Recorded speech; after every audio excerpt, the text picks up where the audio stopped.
Hello friends, welcome to real crime stories. Thanjai மாவட்டம் கும்பகோணம் பக்கத்தில் உள்ள பட்டீஸ்வரம் சோழன் மாளிகை பகுதியை சேர்ந்தவங்க 35 வயசாகக்கூடிய தேவி. இவங்க அந்த பகுதியில் தன்னோட கணவர் 15 வயசு பையனோட ரொம்ப வருஷமாக வாழ்ந்துட்டுருக்காங்க. தேவியோட கணவர் ஒரு ஆட்டோ ஓட்டுநராக இருக்காரு. அவங்களோட பையன் கவர்மெண்ட் ஸ்கூலில் 10th ஸ்டாண்டர்ட் படிக்கிறான். தேவி தன்னோட கணவருக்கு உதவியாக இருக்குமே அப்படின்னு சொல்லி வீட்டில இருந்தே தொழில் செய்யலான்னு நினச்சி சின்னதாக ஒரு கேட்ரிங் பிஸ்னஸ் ஸ்டார்ட் பண்ணியிருக்காங்க. டெய்லியும் ஆர்டர் எடுத்து சமைச்சு கொடுத்து அதில் கிடைக்கக்கூடிய வருமானத்தில் தங்களோட குடும்ப செலவுகளை சமாளிச்சிட்டு இருக்காங்க. இவங்க அந்த பகுதியில் இருக்கக்கூடிய ஒரு முதியோர் இல்லத்துக்கு 3 வேளை சாப்பாட்டை இவங்க தான் சமைச்சு கொண்டு போய் கொடுத்துட்டு வரதை வழக்கமாக வச்சுருந்துருக்காங்க. தேவியோட பையன் ஈவினிங் வீட்டுக்கு வந்ததுமே தன்னோட அம்மாவுக்கு சமையல் வேலையில் உதவியாக இருந்திருக்கான். நைட்டு டிஃபனை டெலிவரி பண்ணுறது கூட அந்த பையன்தான் ரெகுலராக பண்ண ஆரம்பிச்சிருக்கான். கணவரும் மகனும் தனக்கு ரொம்பவே உதவியாக இருக்கதை நினச்சி தேவி சந்தோஷத்தில் இருந்திருக்காங்க. இப்படியே இவங்களோட வாழ்க்கை எந்த ஒரு பிரச்சனையுமே இல்லாமல் சந்தோஷமாக போய்கிட்டு இருக்கப்ப தான் தேவியோட 15 வயசு பையனுக்கு திடீர்னு உடம்பு சரியில்லாமல் போயிருக்கு. நைட்டு டிஃபன் கொடுத்துட்டு வீட்டுக்கு வர்ற பையன் வழக்கமான சுறுசுறுப்பு இல்லாமல் ரொம்பவே டயர்டாக வர ஆரம்பிச்சிருக்கான். ஆரம்பத்தில் பையன் ஸ்கூலுக்கு போயிட்டு வீட்லேயும் அம்மாவுக்கு ஹெல்ப் பண்ணிட்டு இருக்கனால தான் இப்படி இருக்கான் போலன்னு தேவி நினச்சிட்டு இருந்திருக்காங்க. அவனை சாப்பிட வச்சு தூங்கவும் சொல்லியிருக்காங்க. எப்போவுமே அந்த சின்ன பையன் பதட்டத்தோடு இருக்கதையும் பேரண்ட்ஸ் பார்க்குறாங்க. ஸ்கூல்லையும் ஸ்டடீஸில் கான்சன்ட்ரேஷன் இல்லாமல் எதையோ யோசிச்சுட்டே இருந்திருக்கான். ஃப்ரெண்ட்ஸோட பேசுகிறதே இல்லை, சரியாக சாப்பிட்றதும் இல்லை. தனியாக இருக்கதை பார்த்துட்டு அந்த பையன் கூட படிக்கக்கூடிய பசங்க தேவிகிட்ட வந்து அவங்களோட பையனோட ஆக்டிவிட்டீஸை பற்றி சொல்ல ஆரம்பிச்சிருக்காங்க. இது எல்லாமே பார்த்து தேவி ரொம்பவே பதறி போகிறாங்க. பையனை பார்க்கவே பரிதாபமாக இருக்கான். நல்ல ஆக்டிவாக இருந்தவனுக்கு திடீர்னு என்ன ஆச்சு? யாரோ இவனை மிரட்டி ஏதாவது பண்ண சொல்கிறாங்களா? இல்லை படிப்பில் ஏதாவது பிரச்சனையா? எக்ஸாமை நினச்சி பயந்துக்கிட்டு இருக்கானா? நாமளே இதை பற்றி இவ்வளோ யோசிக்கிறதுக்கு பையன்கிட்டயே பேசிடலான்னு நினச்சி தன்னோட பையன்கிட்ட ரொம்பவே அன்பாக தேவி விசாரிக்கிறாங்க. ஆரம்பத்தில் அந்த பையன் எதுவுமே சொல்லாமல் அமைதியாக தான் இருந்திருக்கான். அதுக்கப்புறம் அவங்க அம்மா நான் உனக்கு எதுவாக இருந்தாலும் பார்த்துக்கிறேன் அப்படின்னு சொல்லி தன்னம்பிக்கை கொடுத்தனால கொஞ்சம் கொஞ்சமாக பேச ஆரம்பிச்சிருக்கான். அந்த பையன் சொன்னதை கேட்டு தேவி இன்னமுமே அதிர்ச்சி ஆகுறாங்க. இந்த காலத்தில் ஆம்பளை பசங்களுக்கும் பாதுகாப்பு இல்லையா? பொம்பளை பசங்களை தான் யாரையும் நம்பி விட முடியலை. காலம் ரொம்ப மோசமாகிட்டே இருக்குன்னு நினச்சி பதறிக்கிட்டே அவங்க கணவர்கிட்ட இந்த விஷயத்தை பற்றி சொல்கிறாங்க. அப்படி அந்த பையனுக்கு என்னதான் நடந்துச்சு?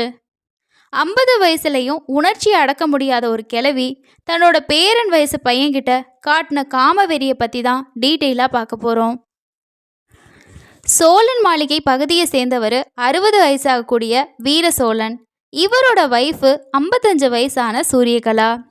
சூரியகலா திருவடஞ்சுழி பகுதியில் ஸ்ரீ ஜெகநாதர் முதியோர் காப்பகம் அப்படிங்கிற பேரில் ஒரு காப்பகத்தை நடத்திக்கிட்டு வராங்க. இந்த காப்பகத்தில் ஏராளமான முதியோர் தங்கியிருக்காங்க. இவங்களுக்கு அந்த காப்பகத்திலே சமைக்காமல் தேவிகிட்ட தான் 3 வேளையும் சாப்பாடு வாங்கிட்டு இருந்திருக்காங்க. காலையிலையும் மத்தியானமும் தேவி சாப்பாடு கொண்டு போய் கொடுத்துட்டு வந்துடுவாங்க. நைட்டு ஆரம்பத்தில் அவங்க கணவர் கொண்டு போய் கொடுத்துட்டு இருந்திருக்காரு. சவாரி ஏதாவது வந்துச்சுன்னா அந்த நேரத்தில் அவரால் போக முடியல. அப்போது தேவி தன்னோட பையன்கிட்ட நைட்டு டிஃபனை மட்டும் கொடுத்து அனுப்ப ஆரம்பிச்சிருக்காங்க. இங்கே தான் பிரச்சனையே ஆரம்பிச்சிருக்கு. காப்பகத்துக்கு நைட்டுக்கு வரக்கூடிய அந்த சின்ன பையன் மேலே சூரியகலாவுக்கு ஒரு தப்பான எண்ணம் வர ஆரம்பிச்சிருக்கு. தன்னோட ஆசைகளை இந்த சின்ன பையன் மூலமாக தீர்த்துக்கலான்னு நினச்சிருக்காங்க. 55 வயசில் இது அசிங்கமான வேலைன்னு அவங்க கொஞ்சம் கூட நினச்சி பார்க்கவே இல்லை. தன்னோட காம பசியை தீர்த்துக்கணும், அது மட்டும்தான் அவங்களோட மோட்டிவாக இருந்திருக்கு. தன்னோட திட்டத்தை செயல்படுத்துறதுக்காக கும்பகோணம் பேட்டை ஆற்றங்கரை தெருவை சேர்ந்த 52 வயசாகக்கூடிய முருகனை இவங்க கூட கூட்டு சேர்த்துக்கிறாங்க. இந்த முருகன் சூரியகலாவோட நெருங்கிய நண்பர் அப்படின்னு சொல்லப்படுது. காப்பகத்தில் சூரியகலாவுக்கு ஹெல்ப்பாக இந்த முருகன் தான் இருந்திருக்கான். இவங்களோட பிளான் படி ஆரம்பத்தில் இந்த சின்ன பையன்கிட்ட சும்மா 2 பேரும் பேச்சு கொடுக்க ஆரம்பிச்சிருக்காங்க. அந்த பையனும் வயசானவங்க தானே, ஸோ நமக்கு தாத்தா பாட்டி மாதிரி அப்படின்னு சொல்லி யதார்த்தமாக பேச ஆரம்பிச்சிருக்கான். கொஞ்சம் கொஞ்சமாக பையனை இவங்க கூட க்ளோஸ் ஆக்கிக்க ட்ரை பண்ணுறாங்க. பையனும் நல்லா சகஜமாக பேசுகிறான். இனிமே அடுத்த வேலையை ஆரம்பிக்கலான்னு சொல்லி தனியாக ரூமுக்கு கூட்டிகிட்டு போயிட்டு சூரியகலா அந்த பையன்கிட்ட பாலியல் ரீதியான சீண்டல்களில் ஈடுபடுறாங்க. அந்த பையன் இதை நான் வீட்டில் சொல்லிடுவேன் அப்படின்னு சொன்னதை கேட்டு சூரியகலாவும் முருகனும் சேர்ந்துக்கிட்டு 15 வயசு பையனை மிரட்டவும் ஆரம்பிச்சிருக்காங்க. நீ மட்டும் நாங்கள் சொல்கிற மாதிரி செய்யலை அப்படின்னா உன்னோட அம்மா அப்பாவை நாங்கள் கொலை பண்ணிட்டு அதை நீ தான் பண்ணன்னு சொல்லி உன்னை ஜெயிலுக்கு அனுப்பிடுவோம்.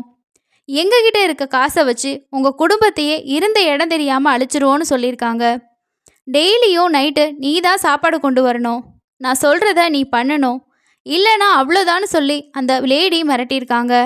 அதை கேட்டு அந்த சின்ன பையனும் ரொம்பவே பயந்து போயிருக்கான். இதை பற்றி வெளியில் யார்கிட்டையும் சொல்ல முடியாமல் பயத்திலேயே இருந்திருக்கான். இன்னொரு பக்கம் டெய்லியும் சூரியகலா 15 வயசு பையன் கூட உறவு வைக்கவும் ஆரம்பிச்சிருக்காங்க. தன்னோட வயசு ஏன்னா சின்ன பையன் பாவோன்னு இவங்க 2 பேரும் கொஞ்சம் கூட நினைக்கவே இல்லை. இந்த கொடுமை தொடர்ந்து நடந்துக்கிட்டே இருந்திருக்கு. இதனால தான் அந்த பையனோட ஹெல்த் கண்டிஷன் ரொம்பவே மோசமாக ஆரம்பிச்சிருக்கு.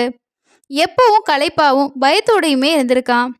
தனக்கு நடந்த இந்த கொடுமையை வெளியில் சொல்ல முடியாமல் 55 வயசு கிழவிக்கிட்ட மாட்டிக்கிட்டு முழிக்கிறப்ப தான் பேரண்ட்ஸ் இதை பற்றி தெரிஞ்சுக்கிறாங்க. உடனே தேவி தன்னோட பையனுக்கு நடந்த கொடுமைக்கு நீதி கிடைக்கணும்னு நினச்சி சுவாமிமலை போலீஸ்க்கும் மகளிர் போலீஸ்க்கும் இன்ஃபார்ம் பண்ணியிருக்காங்க.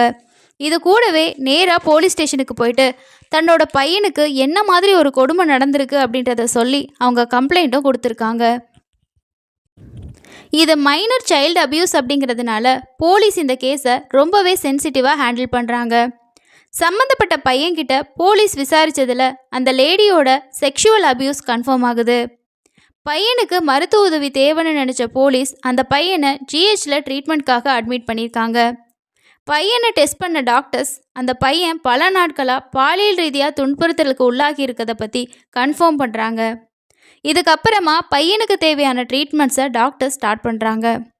இன்னொரு பக்கம் குற்றத்தில் ஈடுபட்ட 55 வயசான சூரியகலாவையும் 52 வயசான முருகனையும் அரெஸ்ட் பண்ணி அவங்கள கோர்ட்டில் ஆஜர் பண்ணுறாங்க. இவங்க மேலே போக்சோ வழக்கு பதிவு செய்யப்பட்டு 2 பேரும் சிறையில் அடைக்கப்படுறாங்க. இப்போவும் இவங்க சிறையில் தான் இருக்காங்க.